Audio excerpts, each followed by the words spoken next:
Welcome to Under the Radar, a show about independent iOS development. I'm Marco Arment. And I'm David Smith. Under the Radar is never longer than 30 minutes, so let's get started. I have a little hesitation there. You almost said 15. Almost. So this week we're going to be talking about work-life balance. Both of us are independent. Both of us have had jobs before. And you did consulting for a while, right? I did. Yeah, I did it only very briefly, so I'm not much of an authority on consulting, but you are. And so we kind of have these different job types, and the work-life balance can vary a lot between them. I think full-time employment, when you're working for somebody else, you have like a 9-to-5 kind of job. At least you hope. Sometimes it's worse than that, but usually that's generally what you're going for. When you're working full-time for somebody else, you are kind of not in control of your own work-life balance to most of the degree. But that might be a good thing sometimes. Like, the full-time jobs can span the entire spectrum from worst to best work-life balance, and that it really depends on the job and the conditions around it. But when they're good, when you have a nice, easy, or not easy, but when you have a good job at a well-run place, working on something that's not totally crazy, that can usually offer the best and most consistent work-life balance among all the different employment types in our business. And that, it's most likely to be a healthy work-life balance when you have like a big, boring company that you're working for, working on probably something that isn't that interesting of work to you necessarily, and that that won't be like the trendy, cool thing that all the Google people are talking about or whatever. Like, stuff that we wouldn't be talking about on our tech podcast in all likelihood. You work for a bank or an insurance company or something like that. Like, we think of these jobs oftentimes as like being boring, but boring can be really good in a lot of ways, and it can really offer an incredibly healthy work-life balance if most of the time you're not working incredibly long hours, you're not having to work on the weekends or when you're home, or on vacation. Like, you don't have to like take work with you when you leave work. So when you have one of these jobs, that can offer an incredible work-life balance. And usually, again, it might not be like the most cutting edge stuff in the consumer space that you're working on. You might not be building the next photo sharing app or whatever. You probably also won't strike it rich doing this kind of thing, because you probably are working for a more mature, stable company where you're getting a typical salary for the kind of work you do. You're probably not getting a lot of stock or stock options, or at least what you're getting will be fairly incrementally valuable. So that, there are downsides to this, but it can really provide incredible work-life balance, because really, once you leave work, generally you're done for the day. You don't have to be constantly on call, constantly doing things, answering emails, at midnight when you're trying to go to bed and your boss is emailing you about crazy stuff like that. Usually doesn't happen in these bigger companies. And they also can usually help manage vacation time a lot better. When you work for yourself, you can take vacation whenever you want, but oftentimes, and I think we'll get to this, oftentimes that's kind of a bad thing as well. When you work for a big company, you usually accrue vacation time on a certain fixed rate per year that you're working there, per month that you're working there. And usually they will even have to pay it out to you if you quit or I don't know if you get fired, but when you leave, like, these days are actually accounted for. So like, you earn vacation days and you are often forced to take them, or they won't accumulate past a certain limit. So you have to take a vacation, kind of thing. And oftentimes that is better than like a kind of free-form vacation policy if you're working for like a little startup or working for yourself, where it's like, they're like, well, you can take a vacation whenever you want, but you can never stop working. Like, it's oftentimes that work-life balance that you get at a bigger company or at a more mature company is just unbeatable. And then you also have, if you're doing consulting work, if you decide not to work for a big company, a lot of people in our business are doing consulting work. And with consulting, you are much more responsible for maintaining your own work-life balance than when you're working for somebody else. And it's kind of a weird middle ground.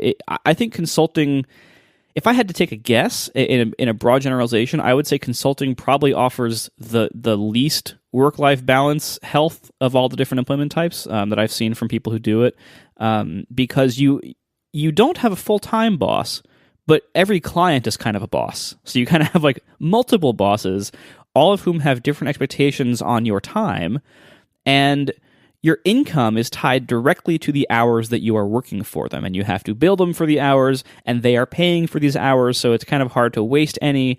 And so if you stop working for, say, a night or a weekend. Like if you stop working, the money stops coming in. So there's a huge incentive to overwork and to not have a good work-life balance.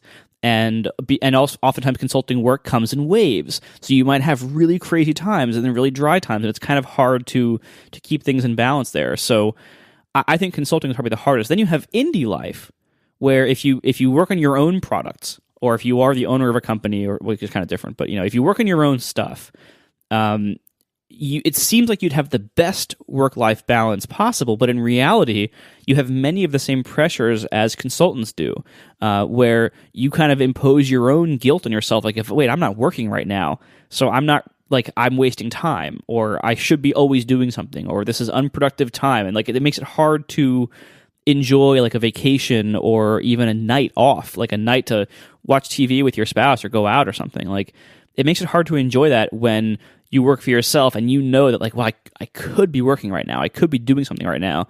And anytime you're not spent working, the work is just not moving forward. There's no one else picking up the slack, or the office isn't just closed for the day. Like just things just stop when you're not working. And this can often lead to a harder than usual work-life balance to maintain. So I don't know. So both of us are the last category I mentioned, the independent developers who work for ourselves. So because you don't really do any consulting anymore, do you? I don't. Yeah, I haven't for a few years. Right. Yeah. So both of us are totally independent now. We work only on our own stuff. But I mean, I guess let's start with kind of like a status update. Like, how do you think your work-life balance is? I think now, like having now been, I think I've been independent for about 8 years, and haven't done consulting for probably 3 years or so. Like I've been fully independent for 3 or 4 years now. I'd say I'm getting pretty good at it. It's been the result though of a lot of effort and time and thought to get to here, because by default, you're not going to have a good work-life balance. Like that was the thing that I sort of found when I quit my day job, and I was like, okay, it's like, this will be great. I'll work from home. I'll be able to like be around, because I started going independent right when our first child was born. And I was like, this will be great. I'll be home. I'll be around him as he's growing up. This will be awesome. And like the default state was terrible, because I concurrently felt like I was always working and like I was never working. Like I was in this weird tension where like I'm always thinking about work, but I'm also always at home. And so I'm always thinking about home stuff too. And it was terrible. Over the course of the last few years, though, we've found things that work for me and my family to be able to be like, okay, yeah, this works. Like, I feel like I have a good sense of getting work done. Like I'm being productive and useful, and not just like sitting on the deck, drinking martinis, but I'm also at home when I need to be at home. And my kids understand how that works, and my wife understands how that works, and it seems to be working. That's good. Yeah, I have a lot to learn from you because, I've been independent since late 2010, and about 5 years, and I have not found the balance yet. I kind of oscillate between what the former part of what you said of like constantly worrying about work and family stuff, and just not getting enough work done, and then feeling guilty that I'm not getting enough work done, or feeling regret that I can't do more. Like, because, I have a certain amount of time in the day. I've decided, which I think we've talked about it, and I'm sure we will, I've decided that it is not right for me to hire people. Like, for whatever, like, I don't think I would be happier or necessarily even more productive if I hired people. Not even to mention the problem of affording them, and then the other issues with hiring somebody. So, like, I'm limited by what I can do, and so I feel a burden from that of, like, I should work more, or I wish I could work more. But then when I have periods of working a lot, I have a lot of trouble turning it off to go to sleep at night or to go out to dinner or something. Like I have a lot of trouble maintaining that balance. And so usually I err more on the lazy side more recently of, well, I guess I'll be with my family, and I'll help out around the house, and I'll be present for everybody. But then I regret not getting more work done. And I don't know. I mean, I still have a lot to learn, I think. And I think the thing that comes to mind is I always remember like the insight that I think was most helpful when I was trying to work this out several years ago is it's the understanding that my work can hurt my family life as well as my family life can hurt my work. That I remember when I was starting out, it was easy to kind of think about it as almost like my family life is the thing that would be hurt from working too much, sort of like, which is makes sense in some ways coming from like a more corporate environment where kind of like workaholism is more the typical problem that you would be worried about, where you work too much and you never see your kids and all this kind of thing. And I remember when I first started, that was what I was worried about, that my work was going to hurt my family. And then what I found though is like it goes the other way exactly in the same way, that my family life can also hurt my work. And it's understanding like both of these states are both of sort of like these things are undesirable. Like I don't want one to hurt the one or one to hurt the other. Like that's why we call it work-life balance, I guess. Like Right. you're trying to find something in the middle. And in the end, what I end up finding is it's like the old saying, good fences make good neighbors. That like the best way that I've found to be able to improve my work-life balance is to build fences between my work life and my family life, both physically in terms of where I work, in terms of my time, in terms of when I work, and in terms of the things that I do when I'm in one place versus the other. And only when I've been able to kind of really split the two in half have I found it to be at all functional. Because otherwise you always have like the guilt on one side or the guilt on the other. And that's like, it's neither productive nor helpful. Yeah, I think that's probably where I have to explore like the fencing off, both physical and like, scheduling wise, because I'm terrible at that. I work in a home office. My wife is here with me much of the time. My kid is here with me much of the time. And he goes to school, but that's not every day and that's not all day. And I work at any hour of the day. I will work in the morning sometimes. I'll work at night sometimes. Like it just goes all over the place, and there's really no boundaries to when and where and how I get work done. And as a result, it is hard to have like long uninterrupted spans, or to not be thinking about work when I'm not at work. It's hard to maintain this balance. Yeah, and I think the thing that I found most helpful, like along those lines, is that.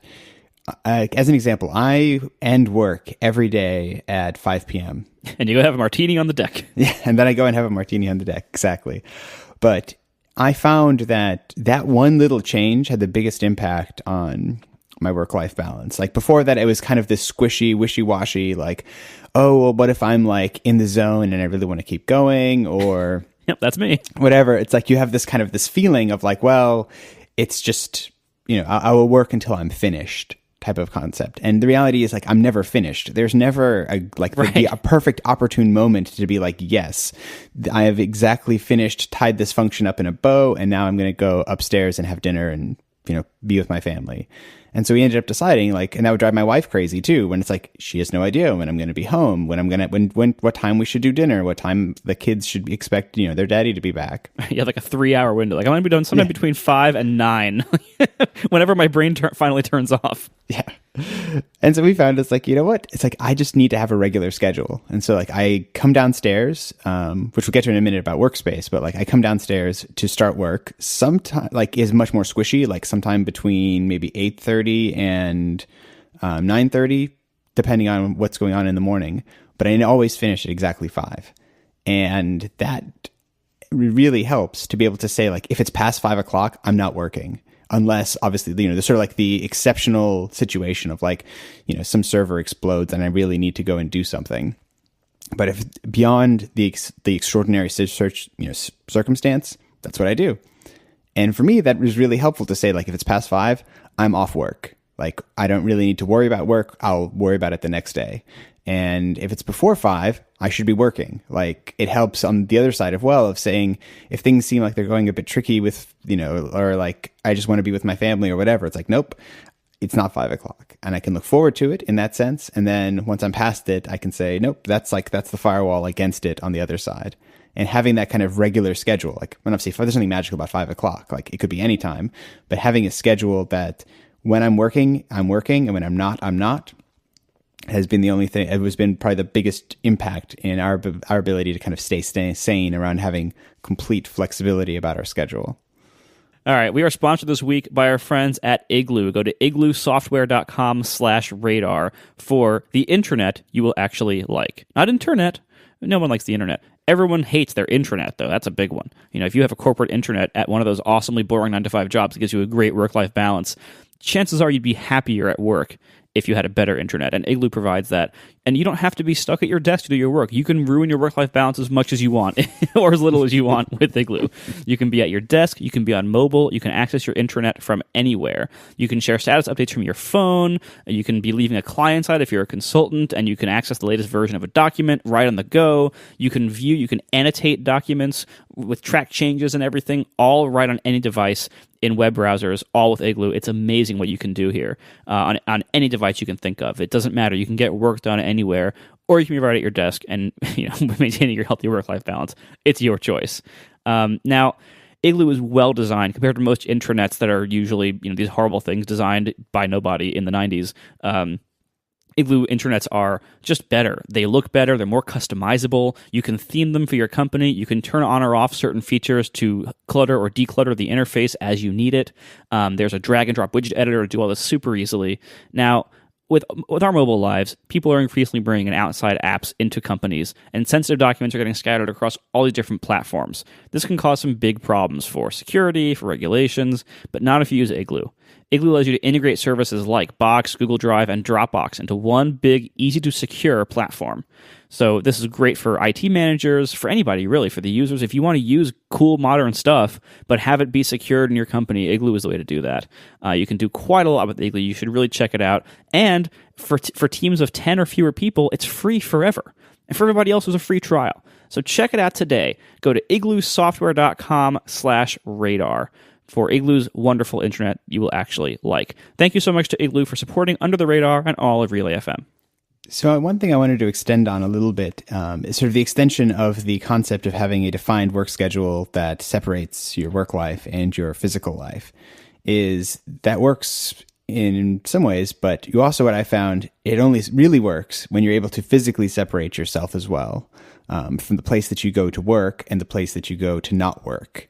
And I've tried all manner of things to do this. When I first went independent, it was kind of really the house where we lived in didn't really work for this, where it was a split foyer house, and so there were only 2 levels, and so no matter what, there was always something that wasn't my office next door to me, no matter where I went in the house. And for a while, I actually got office space outside of my house so that I could do this. Even though I could work from home, I found a teeny little office down the road from where I live, and I'd go there.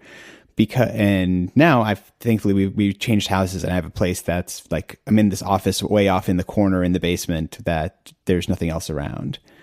But what I found is if I don't have a separate place to go, if I'm working in my bedroom or at the kitchen table or something like that, it's so hard to keep your mind focused on the thing that you're supposed to be focused on.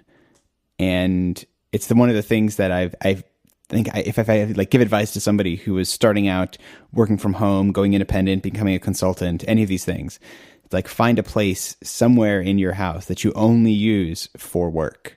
Because when you're there, it's okay, I'm here. I got it's all set up exactly how I like it for working, and I'm working. And when I leave, I don't come back here unless I'm working. It's I don't sit here and go through the family pictures and organize them into albums on my work computer. I do that on another place. Any other things that I need to do aren't done at my at my workstation. My workstation is for working.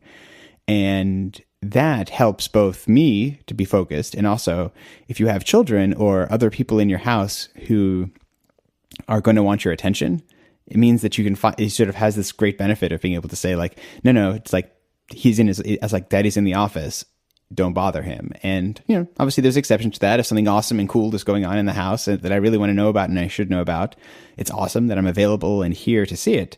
But by and large, it's very easy to have that obvious visual separation. It's nope, he's not here. He's at work. And then I come home, and my wife and I always joke about this too, because we'll actually use the terms are you home? If I go upstairs at 4, at 4:00 to get a snack or something, it's are you home or are you not? And it's actually, I'm not home yet. even though obviously I'm standing in the kitchen in my home, but it's like, nope, I'm actually not home. I just needed to grab something, and then I go back to work, and it's like it's as though like I've left, like I've gotten in the car, and my commute rather than in a car and driving down the road now is walking down the stairs, but I still have one. That there's still something separate physically between my work and my not work. That's really good. I like that a lot. So you just got to find a place in your house that you can do that. Yeah, well, in our unfinished basement maybe, or our hot attic. That should be good. That'd be perfect. Well, I'll figure something out. I'll just put up a giant screen in the middle of the room that I work in. Yeah. And obviously, yeah, like everyone's houses are different. And so like whether exactly how much you can do that and how practical it is to do it. But it's just one of those things that it's all about trying to make a clear line between when you're working and when you're not working. And so the more that you can make the place that you work a place that only is a place that you work, like the better that will be. And it's like trying to do weird. I mean, sometimes feels a bit silly, but like it's what I try and do. Like we have an upstairs office that we do other homework things with, rather than doing them in the same place that I do regular work, which, works for us because we have a bit, two rooms that we can do that with. But even if you don't have the exact space, it's just kind of something to be aware of. Yeah, definitely. And the other thing that I think is helpful to think about with work-life balance, like taking a step back. So like things like making good boundaries physically between your work in terms of your daily schedule, in terms of your workspace, are helpful. But there are also things that are kind of like they're the tactical day in, day out kind of things that you can do. But if you really want to have a good work-life balance, I think you kind of also have to take the step back and look at it and say, like, what are the things that are constraining my ability to have a good work-life balance?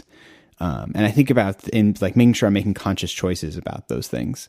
Like one thing I always remember is when I used to do consulting, and this probably applies mostly to consulting, but applies to a lot of things, is when I'd start out, I would check my work email all the day, like all the time. So when sort of essentially, if I'm awake, I'll probably have checked my email in the last 20 minutes. And I would respond to clients who'd email me something whenever I saw it. They would send me an email, hey, did you get a chance to check this thing out or, fix this thing? And I'd respond. And I'd do it on the weekend, late at night, early in the morning. First thing when I wake up, I'd pick up my phone and I'd respond. And what I realized, though, is that I'm setting horrible expectations for my clients, because now as soon as you do it once, they'll expect you to always do it. And if you don't, that can become like weird, strangely problematic, where they're like, oh, I emailed you and you didn't respond. It's like, yeah, you emailed me at 8:00 on a Friday. I didn't respond because I'm not working. But if you don't actually follow through with that, you have this terrible boundary problem. And you're making these commitments that you may not consciously be making to being available at times that you really shouldn't be available. And that might also that might make certain people not able to work with you. And I think you have to choose that. Like when you're choosing what you're working on, the people you choose to work for or with matter just as much as anything else you're deciding. Because certain employers will want you to be a workaholic and will want you to be 24/7 on call for email, even if they don't technically say that will be what they expect, and it'll look bad if you don't do that. Whereas other employers or clients are more healthy themselves with their work-life balance, and they will be okay if you don't answer a Friday night email until Monday morning. And it's important if you can find those people and choose to work with them. And it really matters a lot who you work for or who your clients are. Yeah, and then in addition to mattering who they are, it's like that you have to decide these things. Like it feels silly at first.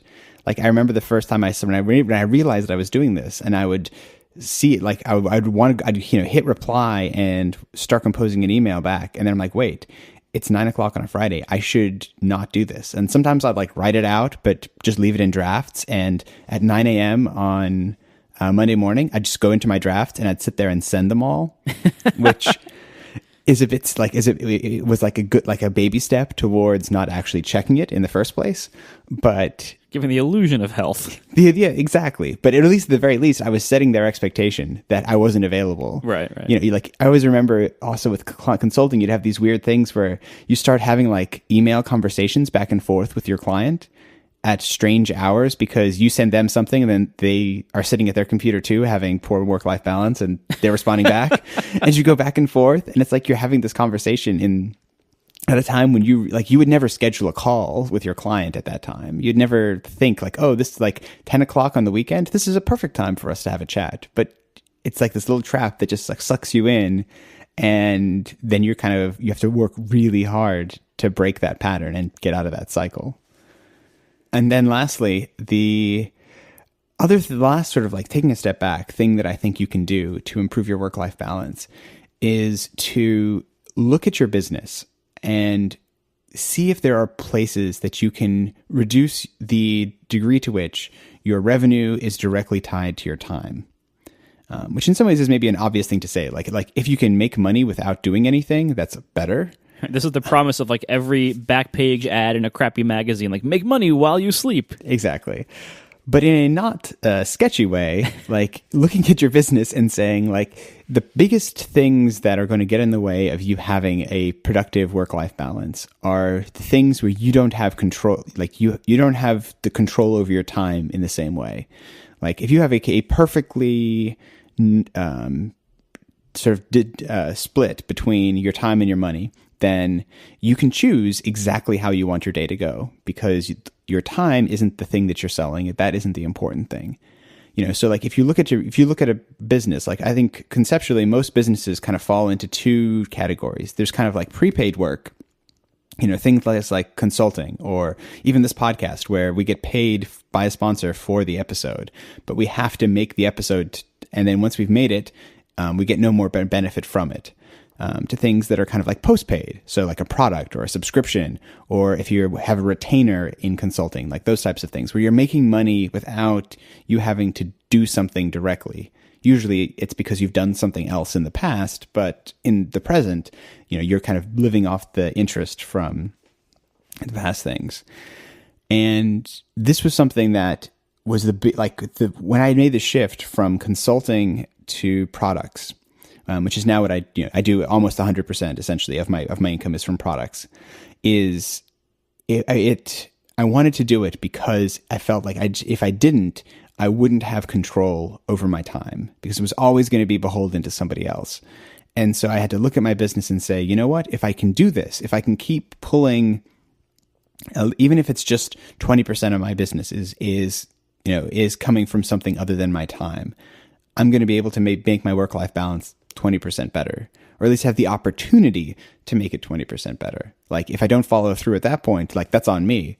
If I at this point have complete control over my time and I have a bad work-life balance, like there's no one to blame but myself. I can't blame my boss. I can't blame my clients. I can only blame me. But on the flip side, I have the ability to control that. And so looking at your business or looking at the way that you're structuring how you work such that you can break those ties is like sort of like the little catalyst that allows you to make any of the changes that we've talked about in this episode. Because if you don't have that control, then you can't change anything in the first, anyway. And so you're kind of stuck. Yeah, I think that separating your income and your business health from your time spent is obviously like that is the holy grail, but it isn't that unachievable. Like it's actually very doable, and it might take a while, and it might not be 100% of your income being separated out that way and being independent of your time. And you do have to still work on it occasionally. Like you can't like neglect things forever. But anything that you can do to like build up, a back catalog of things that pay you, or build up recurring revenue streams, or things that are decoupled at all, you will benefit from significantly. Exactly. And it took me 4.5, 5 years to be able to stop doing consulting. But it was a conscious choice that this is where I'm heading. I'm pointing my business in this direction. And that's because at the end of it, I like the result. And so that made the work to get there worthwhile. Excellent. All right. Thank you for listening, everybody. And that's all the time we have. So we will talk to you next week. Bye.